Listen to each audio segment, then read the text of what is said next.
on the way to Jerusalem. At the end of the last week at the camp in Pella, during which Jesus had given his memorable discourses on the kingdom of heaven, Jesus announced that he would be leaving the camp for good. First, he would make a tour through southern Perea with his apostles, to visit some of the 70 teachers there. Then they would travel on to Jerusalem for the Passover feast. The teaching about the kingdom and the announcement that he would be going to the Passover feast caused many followers to think that he was going to Jerusalem to proclaim the throne of David.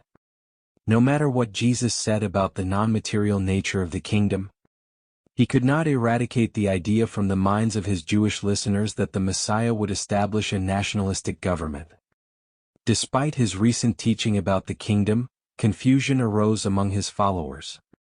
Only very few had gained a clearer understanding from the Master's discourse. Many faithful followers understood something of his teaching about the inner kingdom, the kingdom of heaven within you. But they also knew that he had spoken about another, future kingdom, and they believed that he was now going to Jerusalem to establish this kingdom. When they were disappointed in this expectation, when he was rejected by the Jews, and even later when Jerusalem was literally destroyed, many of his followers continued to cling to this hope, in the sincere belief that Jesus would soon return to earth with great power and majestic glory to establish the promised kingdom. It was on this Sunday afternoon that Salome, the mother of James and John Zebedee, along with her 2 sons, went to Jesus, and she tried, in the manner in which an Eastern potentate was approached, to get Jesus to promise in advance that he would grant her request, whatever it might be. However, Jesus was not willing to make such a promise. Instead, he asked her, "What do you want me to do for you?" Salome replied, "Master, now that you are going up to Jerusalem to establish the kingdom, I would like to ask you in advance to promise me that my 2 sons will be given a place of honor, that one may sit at your right hand in your kingdom and the other at your left hand." When Jesus heard Salome's request, he said, "Woman, you do not know what you are asking."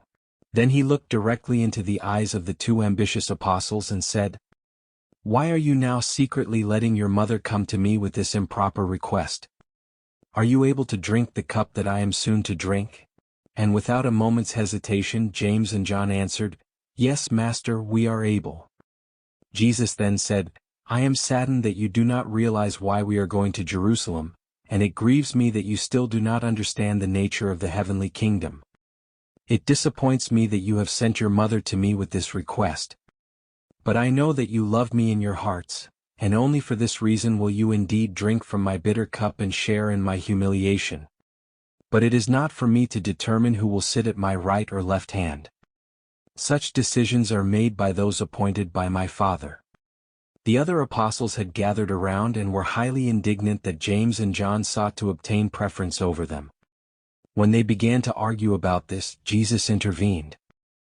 He said, "You know very well how the rulers of the Gentiles make their power felt by their subjects. But it will not be so in the kingdom of heaven. Whoever wants to be first in the kingdom should serve his fellow man with a sincere heart. I tell you that the Son of Man has not come to be served but to serve. I am now going to Jerusalem to give my life in doing the will of the Father and in service to my brothers." When the apostles heard these words, they each withdrew to pray. That same evening, James and John offered their apologies and were again accepted into grace by their brothers. When the sons of Zebedee asked for the places at Jesus' right and left hand, they had no inkling that their beloved teacher would be hanging on a Roman cross within a month, with dying thieves on either side of him. Salome, who was present at the crucifixion, remembered all too well her foolish request made to Jesus in Pella concerning the honor she had so unwisely sought for her apostle sons. On Monday morning, March 13th, Jesus and his 12 apostles took their final leave of the camp in Pella and set off southward on their tour of the cities in southern Perea, where Abner's companions were working. When the Master left Pella, more than 1,000 disciples who had stayed with the apostles in the camp followed him.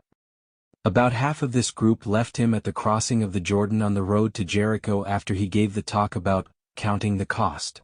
This half continued on to Jerusalem, while the other half followed him for 2 weeks as he visited the cities in southern Perea.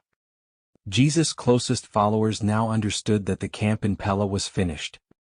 But many of them truly believed that this indicated that Jesus intended to be crowned king in Jerusalem.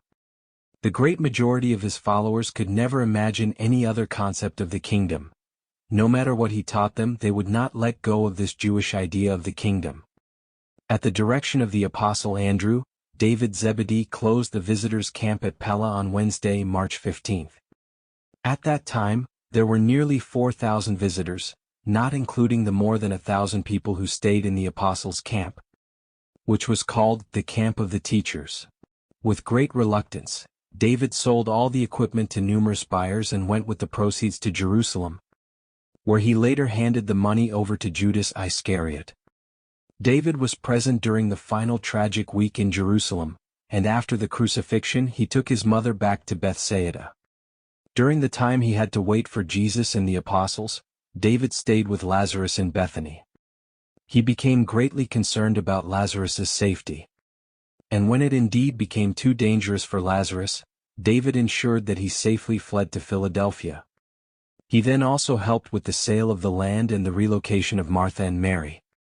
Years later, after his mother had also passed away, David likewise settled in Philadelphia. Together with Abner and Lazarus, he spent the rest of his life there, and he became the financial administrator of the church in Philadelphia. Shortly after the destruction of Jerusalem, Antioch became the headquarters of Pauline Christianity, while Philadelphia became the center of the Abnerian kingdom of heaven. From Antioch, the Pauline version of the teaching about Jesus as the Savior of sinners spread throughout the Western world. Meanwhile, from Philadelphia, the missionaries of the Abnerian version of the kingdom of heaven spread throughout Mesopotamia and Arabia until, in later times, these steadfast envoys of Jesus' teachings were overwhelmed by the sudden rise of Islam.